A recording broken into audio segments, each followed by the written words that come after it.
주의 평안을 여러분에게 전합니다. 11월 23일 오늘 하루의 시간을 보내시면서 어제까지 지나간 시간에 대해서 후회하고 아쉬워하십니까? 아니면은 지나간 시간에 대해서 후회하고 아쉬워하는 것이 아니라 아직도 11월 23일 오늘 하루의 시간을 포함하여 2021년 39일의 시간이 남아있음을 기억하시고 그 39일의 시간을 꿈꾸고 계십니까? 39일의 시간이 아직도 여러분들에게 있음을 기억하시고 39일의 시간을 잘 만들어 가시는 복된 여러분 되시기를 소망합니다. 오늘 주시는 하나님의 말씀 나누도록 하겠습니다. 오늘의 말씀은 돌에 새긴 율법 신명기 27장 1절에서 10절까지입니다. 모세는 이스라엘 장로들과 함께 백성에게 명령하였다. 오늘 내가 당신들에게 하는 모든 명령을 당신들은 지켜야 합니다. 당신들이 요단강을 건너가서 주 당신들의 하나님이 당신들에게 주시는 땅에 들어가는 날이 오거든 큰 돌들을 세우고 석회를 바르십시오. 주 당신들 조상의 하나님이 말씀하신 대로 주 당신들의 하나님이 당신들에게 주시는 땅, 곧 젖과 꿀이 흐르는 땅에 들어가면 이 모든 율법의 말씀을 그 돌들 위에 기록하십시오. 당신들이 요단강을 건너거든 내가 오늘 당신들에게 명한 대로 이 돌들을 에발산에 세우고 그 위에 석회를 바르십시오. 또 거기에서 주 당신들이 하나님께 드리는 제단을 만들되 쇠 연장으로 다듬지 않는 자연 속으로 제단을 만드십시오. 당신들은 다듬지 않은 자연 속으로 주 당신들이 하나님의 제단을 만들고 그 위에 번제물을 올려 주 당신들이 하나님께 드려야 합니다. 또 화목제를 드리고 거기에서 먹으며 주 당신들이 하나님 앞에서 즐거워하십시오. 당신들은 이 돌들 위에 이 모든 율법의 말씀을 분명하게 기록하십시오. 모세와 레위 사람 제사장들이 온 이스라엘 백성에게 선포하였다. 이스라엘 자손 여러분, 우리가 하는 말에 귀를 기울이십시오.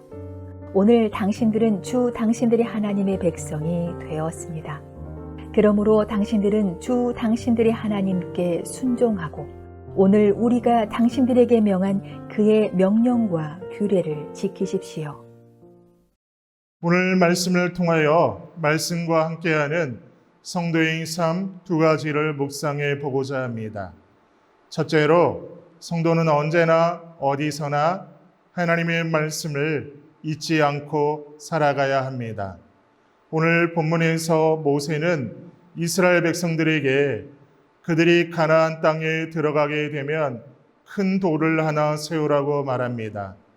이 기념비는 하나님의 언약 백성인 이스라엘 백성이 약속의 땅에서 주님의 뜻에 따라 살아가야 함을 일깨워 주는 역할을 합니다. 2절 말씀을 읽도록 하겠습니다.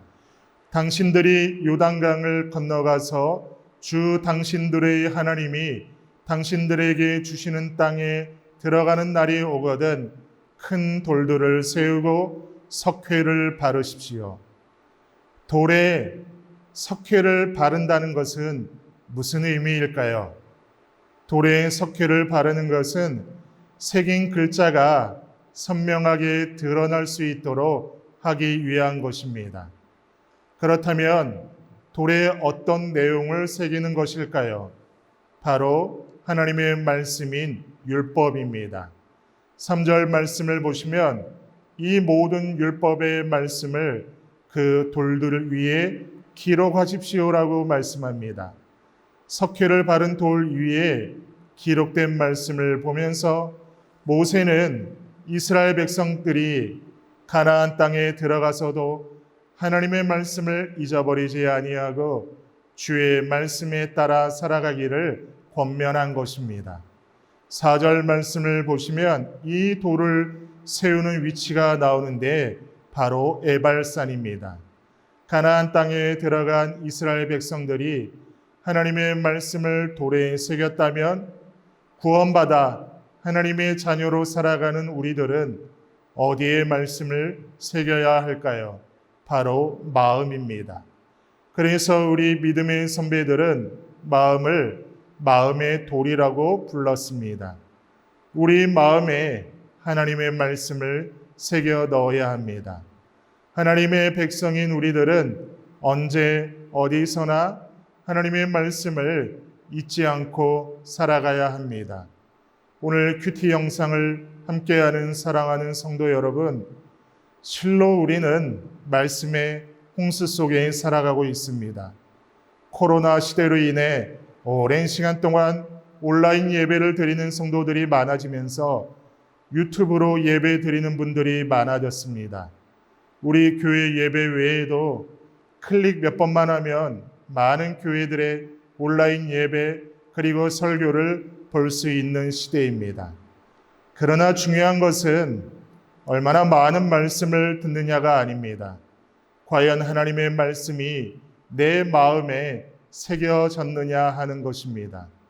하나님의 말씀이 마음에 새겨져 있지 않고 말씀대로 살지 않는다면 유튜브로 많은 설교를 듣는다 한들 무슨 소용이 있을까요? 여러분에게 질문 드리고 싶습니다. 여러분은 관객이십니까? 아니면은 예배자이십니까?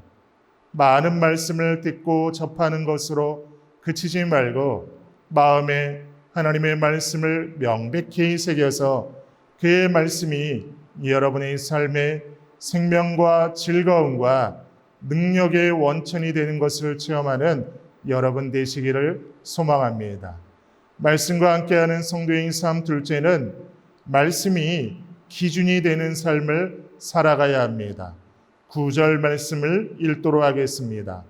모세와 레위 사람 제사장들이 온 이스라엘 백성에게 선포하였다. 이스라엘 자손 여러분, 우리가 하는 말에 귀를 기울이십시오. 오늘 당신들은 주 당신들의 하나님의 백성이 되었습니다. 즉 하나님의 말씀 앞에서 어떠한 말도 내지 말고 조용히 귀를 기울이라는 말입니다. 이것은 단순히 말씀이 잘 들릴 수 있도록 조용히 하라는 의미가 아닙니다. 하나님의 말씀 앞에서 그 어떤 인간적 생각도 말해서는 안 된다는 의미입니다. 하나님께서는 이사야서 55장 9절에서 분명하게 말씀하셨습니다. 이사야서 55장 9절을 보시면 하늘이 땅보다 높듯이 나의 길은 너희의 길보다 높으며 나의 생각은 너희의 생각보다 높다고 말씀합니다. 또한 사도 바울도 측량할 수 없는 하나님의 지혜와 지식에 대하여 로마서 11장 33절에서 하나님의 부유하심은 어찌 그리 크십니까? 하나님의 지혜와 지식은 어찌 그리 깊고 깊으십니까? 그 어느 누가 하나님의 판단을 헤아려 할 수 있으며 그 어느 누가 하나님의 길을 더듬어 찾아낼 수 있겠습니까? 라고 말씀합니다. 그러므로 성도는 하나님의 말씀이 진리이며 기준이며 그릇됨이 없음을 인정하고 묵묵히 말씀을 청종해야만 하는 것입니다.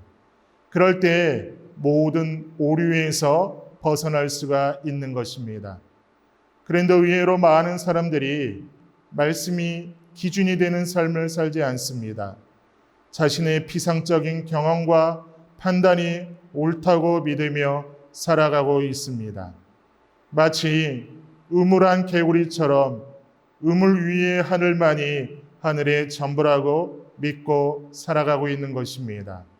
이렇게 살아가게 되면 필연적으로 오류를 범하게 되고 그릇된 길로 갈 수밖에 없게 됩니다. 그러므로 오늘 큐티 영상을 함께하는 성도 여러분, 오직 하나님의 말씀을 진리로 기준으로 그 말씀에 묵묵히 청종하는 여러분 되시기를 소망합니다. 혹시 말씀과 부딪히는 부분이 있어도 말씀이 그릇된 것이 아니라 우리 자신이 연약한 것임을 인정하고 겸손히 그 말씀을 수용하는 우리 모습이 되기를 소망합니다. 이렇게 늘 말씀이 기준이 되는 그러한 삶을 살아가는 여러분 되시기를 소망합니다. 말씀과 함께하는 성도의 삶 오늘 같이 나누었습니다. 첫째로 언제나 어디서나 하나님의 말씀을 잊지 않고 살아가야 합니다. 둘째로 말씀이 기준이 되는 삶을 살아가야 합니다. 오늘 하루의 삶을 통하여서도 이렇게 말씀과 함께하는 복된 여러분 되시기를 소망합니다. 다 같이 기도합니다. 하나님, 오늘 하루의 삶을 통하여서도 언제나 말씀으로 함께하여 주시고 주관하여 주시고 동행하여 주심을 잊지 않게 하여 주옵소서. 또한 성도로서 살아갈 때 말씀이 기준이 되게 하여 주시사 그 말씀 따라 살아가는 우리의 고백이 되게 하여 주옵소서. 그렇게 행하실 하나님을 믿고 의지하오며 예수님의 이름으로 기도드리옵나이다. 아멘.